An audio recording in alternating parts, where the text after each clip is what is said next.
नमस्कार, एक बार फिर से स्वागत है फास्ट प्लस न्यूज में। और आज उपस्थित हैं उस जगह जो इतिहास के 100 अक्षरों में यानी इतिहास के पन्ने में इस जगह का नाम लेखनीय है। इतिहास में चौरी चौरा हत्याकांड को आप जानते होंगे। हम उसी सरजमी पे उपस्थित हैं और यहाँ भी नगर निकाय की चुनाव जोरों शोर से देखने को मिल रही है। उफान पे है, प्रत्याशी अपने मुद्दे के साथ, अपने एजेंडे के साथ चलने का काम कर रहे हैं और चुनाव लड़ने का काम कर रहे हैं, लोगों को लुभाने का काम कर रहे हैं। इसी में आज हमारे साथ उपस्थित हैं वार्ड संख्या 10 के ज्ञानेश्वर प्रजापति जी। हम इनसे बात करेंगे और जानने का प्रयास करेंगे किन मुद्दों के साथ, किन एजेंडों के साथ अपने नगर वार्ड संख्या 10 में तैयारी कर रहे हैं। बहुत बहुत स्वागत नेताजी, कैसे हैं? जी ठीक है सर। आगामी छठ पर्व आने वाला है, जी। उसको लेकर हमारे फास्ट प्लस न्यूज़ की ओर से आपको ढेर सारी शुभकामनाएं। जी सर, थैंक यू सर, शुक्रिया। और फास्ट प्लस न्यूज़ में आपका स्वागत है। जी सर, हम भी न्यूज़ चैनल को बधाई देना चाहते हैं अपने माध्यम से। जी सर, आप किस पद के उम्मीदवार हैं? ये सभासद पद के उम्मीदवार हैं सर। वार्ड संख्या क्या है सर? वार्ड संख्या 10, ग्राम सभा राघोपुर। जी सर, आप ये इस राजनीतिक क्षेत्र में कब से हैं? जी मैं पहली बार आया हूँ अभी राजनीतिक क्षेत्र में, पहली बार आया हूँ, मेरा पहली बार है। हाँ, इसके पहले मैं राजनीति से दूर था। सर, अगर एजुकेशन की बात कर ली जाए तो कितना एजुकेशन होगा आपका? जी मैं इंटर पास हूँ सर। अच्छा। अभी वर्तमान में क्या करते हैं सर? जी वर्तमान में एक शॉप है मेरा, इलेक्ट्रॉनिक शॉप, श्याम इलेक्ट्रॉनिक नाम से मेरा शॉप है, भोपा बाजार चौराहे पे, जो मैं वहीं रहता हूँ सर। यानी कि आप एक व्यवसायी हैं? जी जी सर। सर, एक सवाल आता है कि व्यवसायी होने के बाद आप राजनीतिक क्षेत्र में क्यों आ रहे हैं? जी सर, हमारे ग्राम सभा में बहुत सारी समस्याएं हैं। विगत में 15-20 वर्षों से देख रहा हूं कि कई लोग आए, कई लोग गए, लेकिन कोई विकास नहीं हुआ। आज हमारे यहाँ की नालियाँ, सड़कें, जो भी किसान की समस्याएं हैं, सारी समस्याएं सेम टू सेम हैं, जैसे पहले वैसे आज तक कोई आया नहीं। हमें ये परेशानी देखी नहीं गई। हम सोचे कि थोड़ा सा उस पर अपने लिए भी कुछ काम किया जाए, कि अपने जनता के लिए भी कुछ काम किया जाए और ग्राम सभा का विकास किया जाए। जो हमारे ग्राम सभा में समस्याएं दिख रही हैं उसको दूर किया जाए। शिक्षा है ही नहीं हमारे ग्राम सभा में, आज तक कोई बीए इंटर 2-4 लोग किए होंगे, मतलब इसके पहले कोई किया भी नहीं है।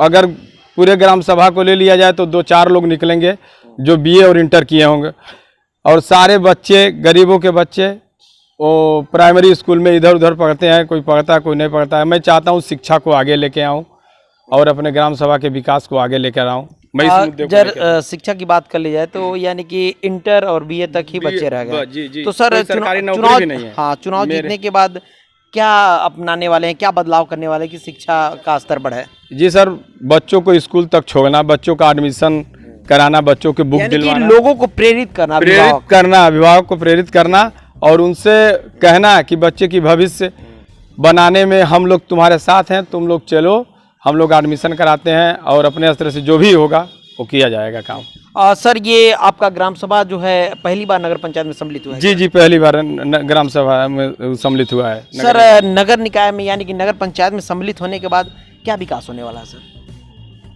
जी सर, नालियाँ, सड़कें, शिक्षा, चिकित्सा, ये सारा विकास। यानी कि नगर निकाय में सम्मिलित होने के बाद जो सरकार की सुविधाएं हैं, मूलभूत सुविधाएं हैं, वो जन जन तक पहुंचेगा और नगर क्षेत्र विकास करेगा। जी क्यों सर? जी सर। सर, नुकसान क्या है?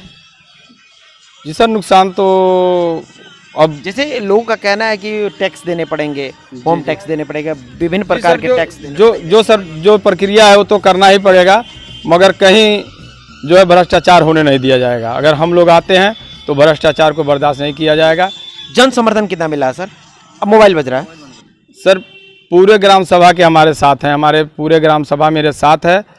मैं शिक्षित और बेदाग प्रत्याशी हूं, इसमें कोई संदेह नहीं है सर। मेरे पोस्टर पे भी लगा है बेदाग प्रत्याशी का, और मैं शिक्षा को भी आगे ले जाना चाहता हूं, इसलिए कि मेरे ग्राम सभा में कोई बढ़िया शिक्षित नहीं है कि इसको आगे लेके जाए। मैं सोचा कि थोड़ा सा मैं अपने ग्रामवासियों के लिए कुछ कर दूँ, ऐसा कि शिक्षा और चिकित्सा आगे लेके जाऊँ। सर, एक बात है कि आपने अभी बताया कि मैं लगभग 2-3 महीने से, कुछ समय से राजनीतिक क्षेत्र में हूं। जी। आप राजनीतिक क्षेत्र में यानी कि नए आए हुए हैं। जी। तो ऐसे में सर, जनता आप पे कैसे भरोसा करेगी, कैसे उम्मीद कर रही है? जी सर, मैं अभी आपसे कहा हूँ कि मैं बेदाग छवि के प्रत्याशी हूँ, और सर मैं शिक्षित भी हूँ, और मैं ग्राम सभा में बचपन से रहता हूँ। मैं अपने ग्राम सभा की समस्याओं को जानता हूँ और बहुत अच्छी तरह समझता हूँ, और ग्राम सभा में क्या कमियां हैं सब देखने के लिए मिल रही है। आज 2 साल हो गया ग्राम सभा को इस चुनाव में आए हुए, मगर किसी ने कुछ किया नहीं। एक चेयरमैन महोदय हैं, लाइट लगवाए हैं, बाकी कोई काम नहीं हुआ है। हम सोचते हैं कि अपने नगर में कुछ काम करें अपने ग्राम। जनता आपको वार्ड संख्या 10 से सभासद चुनती है, तो पहला कौन सा कार्य होगा जो आप करने वाले हैं? पहला कार्य है सर कि हम शिक्षा को, विशेष शिक्षा और नालियां और सड़कों पे हमारा विशेष ध्यान है सर। अभी इसके पहले आपने आवाज उठाया था? जी सर, शिक्षा पे तो हम आवाज़ उठा चुके हैं, शिक्षा पे हम बोले हैं।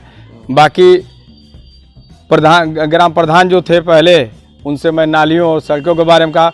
सर मेरी ये सोच है कि अगर सरकार पैसा नहीं देती है ग्राम सभा के लिए सर, तो मैं गांव से 10-10 रुपया 20-20 रुपया इकट्ठा करके ग्राम सभा की जो सड़कें हैं चकती की तरह जो लगा के चकती ग्राम सभा को काम चलाऊं, ताकि ग्राम सभा के लोग आए जाएं तो उनको दिक्कतें ना हो। मैं बहुत ही बड़ी बात भी काम करना चाहता हूं। बहुत ही बड़ी बात नेताजी कह रहे हैं कि अगर सरकार के पास पैसा नहीं है, सरकार फंड नहीं रिलीज करती है, तो हम ग्राम सभा से चंदा इकट्ठा करके और रोड को जो भी टूटे फूटे हैं उसे मरम्मत करके चलाने का काम करेंगे। बहुत ही बड़ा बात है, एक प्रत्याशी के द्वारा एक चैलेंज है।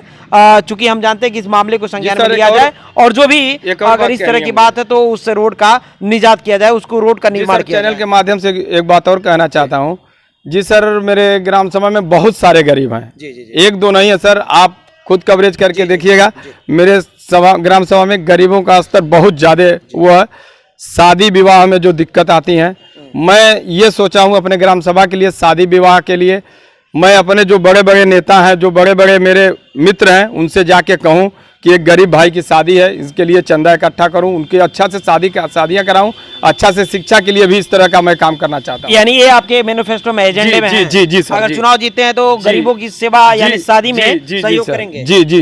अच्छा, चलिए नेताजी, बहुत ही अच्छी बात है, बहुत नेक विचार के साथ आप चुनाव लड़ रहे हैं। नेताजी कितना खर्च करने वाले हैं चुनाव में? कितना पैसा खर्च करना? पैसा नहीं मेरे पास सर, मैं पैसा नहीं खर्च करना चाहता हूँ। जी सर, मैं पर्चा दाखिला कर दूं, वही है मेरे लिए, मेरे जनता का सहयोग से मैं चुनाव लड़ रहा हूँ, मेरी जनता मुझे चुनाव लड़ा रही है। बिना पैसे के चुनाव लड़ा जा सकता है? जी सर, जी एकदम लड़ा जा सकता है, जीता जा सकता है। हाँ जी सर, एकदम लड़ा जा सकता है और जीता जा सकता है, बशर्ते प्रत्याशी ईमानदार हो और गांव के लोग अच्छे लोग उनके साथ हों, तो कोई दिक्कत नहीं है सर। चुनाव के पहले तो सभी प्रत्याशी कहते हैं हम ईमानदार हैं। जी सर, कहते तो सभी हैं, कैसे जनता पे भरोसा? हम ये चाहते हैं सर कि एक बार हमको मौका अगर जनता देती है तो अगर मैं कुछ नहीं करने लायक हूँ तो मैं अपने पद से इस्तीफा देने के लिए भी तैयार हूं। अगर मेरे खिलाफ कोई आवाज़ उठा दिया तो मैं इस्तीफा भी देने के लिए तैयार हूं, और मैं उस काम फिर ग्राम सभा में वोट मांगने के लायक नहीं हूं, मैं चुनाव मांगने नहीं जाऊंगा। जी सर, चुनाव जीतने के बाद कितना पैसा कमाने का इरादा है? जी सर, चुनाव मैं पैसे के लिए नहीं लड़ रहा हूँ सर, मैं अपने ग्राम सभा की समस्याओं के लिए लड़ रहा हूँ। और जो भी आता है सर, जो भी काम आता है, और पैसे की बात है छोड़ दीजिए, जो भी काम आता है मैं अपने पास से जो है मैं अपनी पूंजी भी लगाना चाहता हूँ कि जहाँ मैं लगा सकूँ, कुछ कर सकूँ।